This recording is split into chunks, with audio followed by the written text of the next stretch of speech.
Today we're going to do the second part of chapter 15. We're going to spend a few minutes talking about why this is important as far as the idea of equilibrium and why we need to understand it and be able to maybe work around it to do what it is we need to do in the lab, maybe industrially anyway. And then we're going to look specifically at something called KSP, which is the solubility product constant when we deal with ionic compounds. So we're going to spend a few minutes talking about industrial uses. So just so you know this, just throwing this information out there, the book briefly mentions it too. There are things, chemicals, organic chemicals called esters. If we ever offer a Chemistry 2 course or an AP Chemistry, you would get to learn more about organic compounds. But these esters occur naturally in fruits and fruits particularly. So, so these esters are responsible for some of the flavorings, but also some of the colors that we see in our fruits. So think about things that you enjoy eating, like lollipops or fruit snacks or some sort of fruit type of flavoring that you enjoy in some of your snack foods. Well, it's expensive and it's hard to actually get these normal organic chemicals out of real fruit. It's very expensive. And, think about things like just on practical use, think about things like strawberries. Strawberries are relatively small fruits and they don't have, just think about how hard it is. You don't drink strawberry juice, for example. Would be very expensive because can you imagine how many strawberries you would need to make juices? Well, it's even harder. I mean, it's not really related, but think about it along those lines. These chemicals are very small chemicals and it would be very hard to extract them, very expensive to extract them. And so we don't do that. Instead, we mimic those and it involves an equilibrium process, which is why it's in this chapter, just to mention it.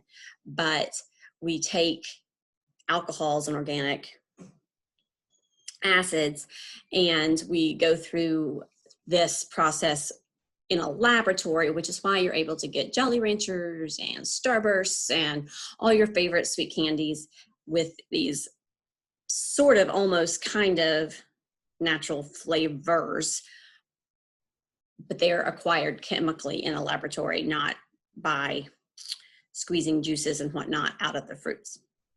Now, the video we watched at the very beginning of this topic talked about the Haber process.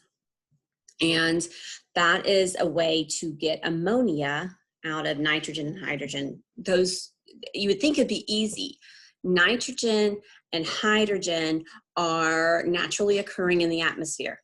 They're just there. And as a matter of fact, most of the atmosphere is nitrogen. 78-ish% of the atmosphere is nitrogen. So you would think getting nitrogen to react with hydrogen would be pretty easy.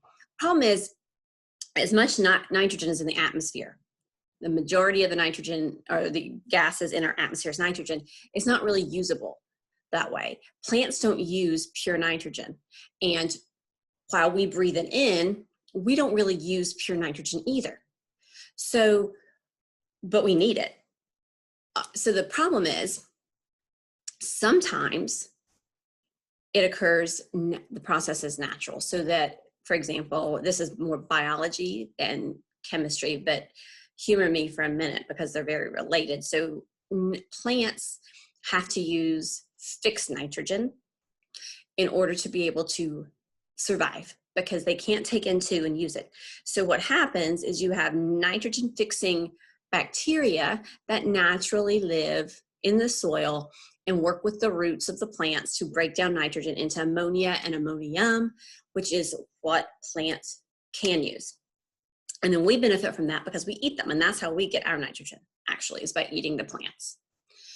So sometimes, though, there's something wrong with the soil. There's not enough nitrogen fixing bacteria. There's not enough nitrogen for the bacteria to fix, et cetera, et cetera. So what we've discovered is that we can make it in the laboratory, and then we can take fertilizers, which have ammonia in them, and put them in the soil, and those bacteria can thrive too, and then their plants can survive because they have ammonia in there, and they can absorb that through the roots, and they can do their biological processes and make strong, healthy plants that we can then enjoy either by looking at them because they're beautiful or we get to eat them. So this Haber process is very important. Now it goes into, you get a little bit of history here. Haber was not necessarily was not setting out to do this for humanitarian efforts.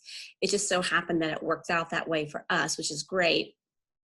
But he went on to do lots of warfare, chemical or nitrogen fixing warfare, and it proves to be a very effective use product for weaponry as well. So I'm not going to go in and bash Haber for that. We're going to talk about but you can read more about him, but he is known as the father of modern chemical warfare, just so you know. All right. But the video touched upon the good and bad things about Mr. Haber. So what we care about is this reaction right here, because this is actually what helps us survive on the planet, because there are so many people, and if we did not have a way to synthesize ammonia in a lab, then we would not be able to feed the billions of people that are now on the planet. Now look at this reaction for a second, all right? So you have 3 moles of gas over here to 2 moles of gas over here. So if we want to make more ammonia. Now, here's the deal.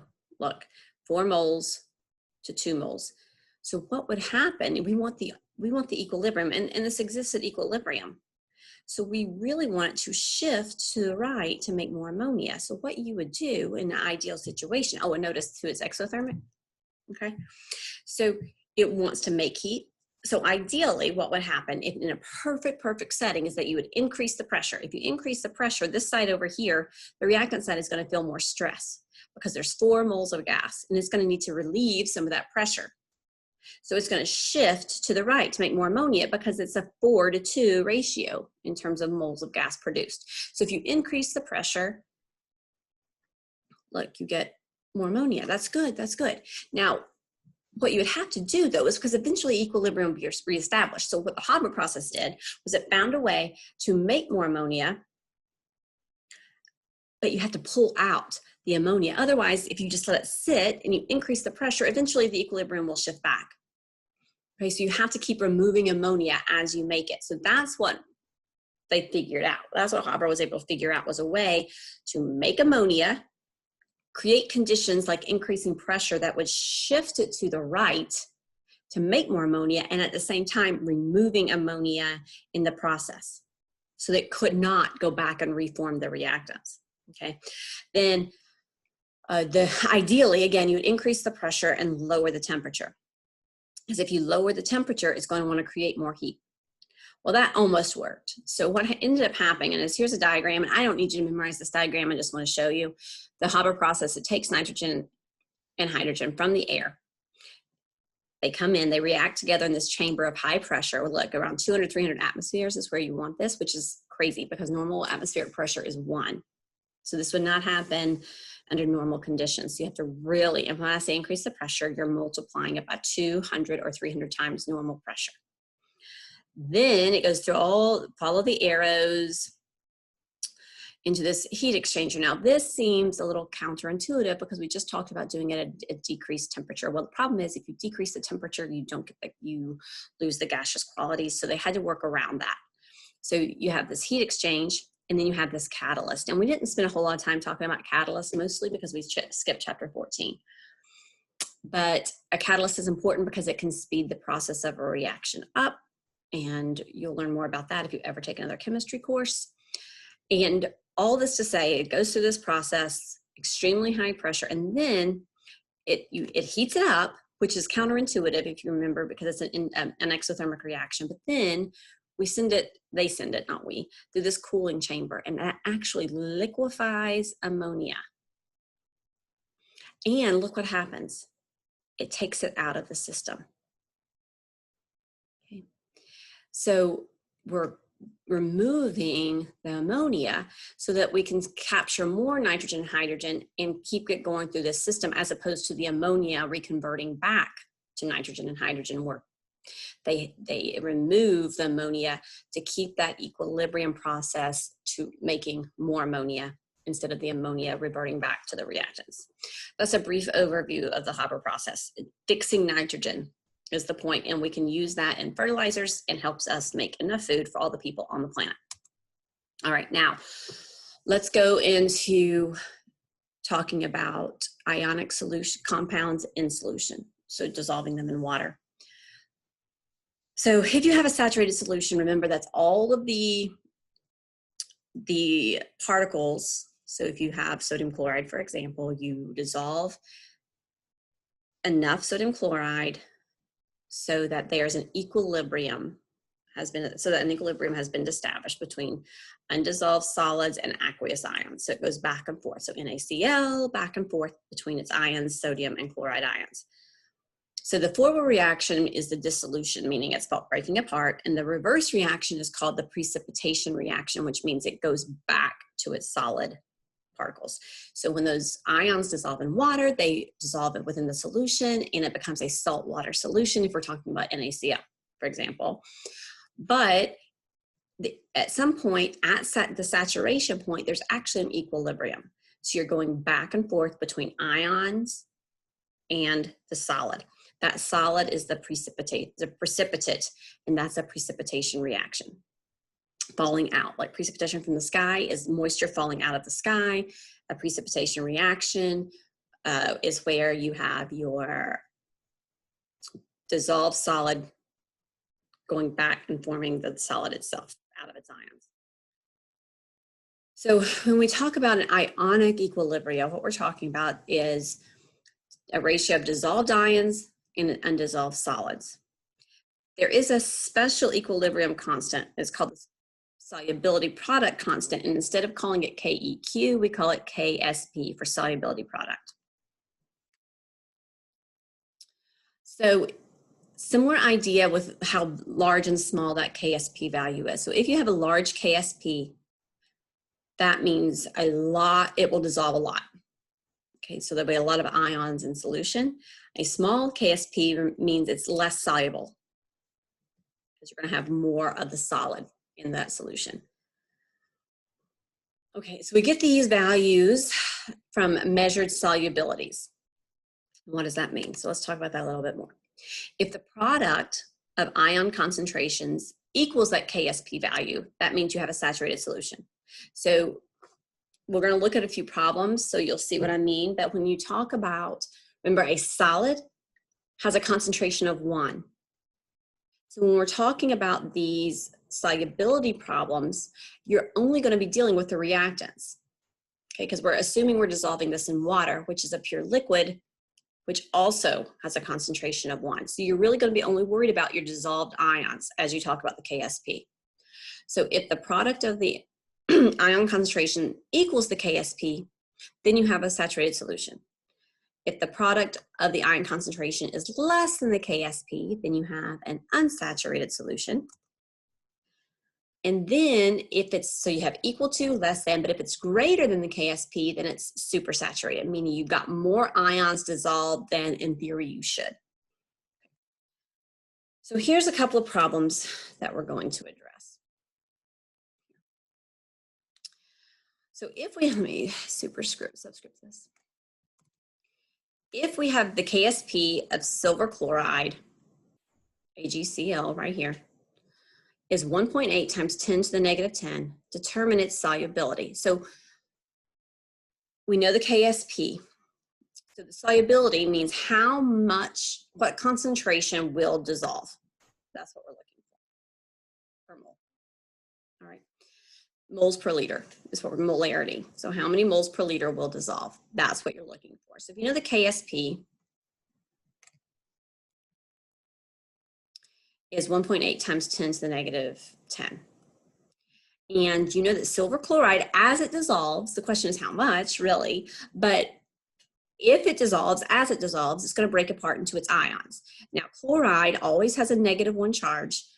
There's no subscript here, no subscript here. So what this tells us is that silver is also a 1+ charge. All right. So the KSP, which is 1.8 times 10 to the -10, is going to be equal to the concentration of silver ions times the concentration of the chloride ions. Now remember, the KEQ was the concentration of all the products, and if you needed to square it or cube it based on coefficients, you did, and you multiplied those values together, and then you divided that by the same thing, concentration of the reactants. But remember, solids and liquids have a value of 1 because they're not concentrated. They're 100% concentrated. They're just the solids. So AgCl has a concentration of 1. Does that make sense? It's a solid. So the only thing you're worried about, what I was saying earlier, the only thing you're worried about for KSP values is what is on the product side. So we take that KSP value, 1.8 times 10 to the -10, and we set that equal, I'm calling it x squared just for simplicity's sake. What that means is that we can find, because they're going to be the same, it's a 1-to-1 ratio, so we can figure out the value of one of these. We can call them the same because they're going to be equal. It's a 1-to-1 ratio. So I'm going to call it x times x, and we need to get a value for x. So I'm going to just call it, to make it easier on myself, I'm going to call that x squared, which means I'm calling this right here an x and the chloride ion concentration x. They're two unknowns, but they're going to be the same, so I can give them the same variable. And I'm going to set that equal to the KSP. And then I'm just going to find the square root of both sides. That's what I did here, the square root of 1.8 times 10 to the -10 and the square root of x squared. Well, the square root of x squared is just x. And use your calculator. I used my calculator to find the square root of 1.8 times 10 to the -10, and I got 1.3 times 10 to the -5 equals x. Again, because the square root of x squared is just x. So the molarity, the concentration of both ions is 1.3 times 10 to the -10. Now, this would be different. You would solve this a little differently if this were not a 1-to-1 ratio. If this had been a 1-to-2 ratio, then you would have had to approach this a little bit differently. You would still have found, you could still call this x, but if this had been a 2, for example, you would have had to call this, you'd have to square it. So it would really be, you'd be solving for x cubed and not x squared. So keep that in mind, those coefficients still matter. So let's look at this. I'll show you how I have to change that up just a little bit. Now this problem is a little bit different. I'm giving you the concentration of zinc hydroxide, or the solubility product of zinc hydroxide, which means how many moles of zinc hydroxide will dissolve in a liter of water, because it's molarity, moles per liter. So what this tells me is calculate the KSP of a 2.5 times 10 to the -6 molar concentration of zinc hydroxide. So here's what I know. I'm dissolving zinc hydroxide in water. I know, I'm telling you that zinc has a 2+ charge. Now, how am I telling you that? I'm telling you that because hydroxide always has a 1- charge. So as it breaks apart, zinc 2+, I got that from right here. So zinc 2+, there's one of those, but there's 2 hydroxide ions to balance this out. All right, now watch how this changes things just a little bit. So I am searching for the KSP. I know the concentration of zinc hydroxide. Now, look at my coefficient in front of zinc hydroxide. It's a 1, all right? So what that means is that your concentration of zinc 2+ is also the same thing because there's a coefficient of 1. So my concentration of zinc hydroxide as it dissolves is going to give me actually the same concentration for my zinc ion. So I'm going to put that right here. This is my zinc 2+ concentration. It's the same because it's a 1-to-1 ratio. Now, watch what happens with hydroxide. Do you remember the rules when you're doing the the KEQ value? What did you have to do? Get the space there. You remember? You had to square that value. Okay, so here is my squaring right there because of this coefficient of 2. Now here's something else you have to keep in mind. Because it's a 1-to-2 ratio, my actual concentration of hydroxide is going to be double the concentration of my zinc ion. So here is how I've set that up. Now pay attention. I have taken 2.5 times 10 to the negative 6, that concentration. Then I'm going to double it for my hydroxide concentration because of this 2. That tells me whatever concentration I get for zinc 2+, which was the same as zinc hydroxide, I have to double that for my hydroxide ions. So that's why that 2 is there. I want to get this. I want to say 2 times 2.5 times 10 to the negative 6, which would be 5 times 10 to the negative 6. Okay. Then I have to square that in order to get my overall KSP, which is quite low. So if I multiply 2.5 times 10 to the negative 6 times the quantity 2 times 2.5 times 10 to the negative 6, and then taking that and square it, multiplying that all together, so doubling 2.5 times 10 to the negative 6, squaring that value, then multiplying all of this times this gives me 6.3 times 10 to the negative 17. So my solubility product is low. That means not much is going to dissolve. It's not very soluble in water. That's what that means at 25 degrees Celsius anyway. Now I'm going to briefly mention this common ion effect, and we're not going to spend a whole lot of time on it. We're just for simplicity's sake, okay? But a common ion effect means that if let's say you had a solution with sodium hydroxide and you had a solution of potassium hydroxide and you mix them together, both of those have a hydroxide ion in common. This is what that common ion effect means. So what if you mix 2 solutions that have the same ion? So if you start mixing them, what the common ion effect says is that if the concentration of the common ion becomes too high upon mixing, the less soluble salt will just fall out of solution. And that's what a precipitate is when the salt comes back out of solution and forms a precipitate. Okay. So if you have a precipitation reaction, meaning you're mixing 2 solutions together, they are going to give you a precipitate. How much precipitate will form, and that depends on the KSP value of those 2 solutions. Okay, but I'm not going to give you common ion effect problems. We're just running out of time. So here's the deal. I'm going to assign some problems today. Today's Monday. I'm going to give you some problems to do regarding KSP. On Tuesday, I will give you review problems to do for this chapter. On Wednesday, I would love it if you could all come to office hours. That way we can have a general review question, because I think some of you have a lot of questions and some of you may not even know the questions you have because you haven't been talking to other people about the problems. So I would love it if you could all stop in around 11 o'clock on Wednesday morning. It's not required, but I think it would be very helpful for all of you to hear some, to go over these problems, okay? So today's lecture is Monday, work on the KSP problems. On Tuesday, I'll assign review problems. On Wednesday, I would love to have you all come, because I'm going to post on Wednesday morning, I will post a chapter 15 quiz. Okay, it won't be due until Thursday morning. So Wednesday would be a great day for all of you to come and ask lots of questions.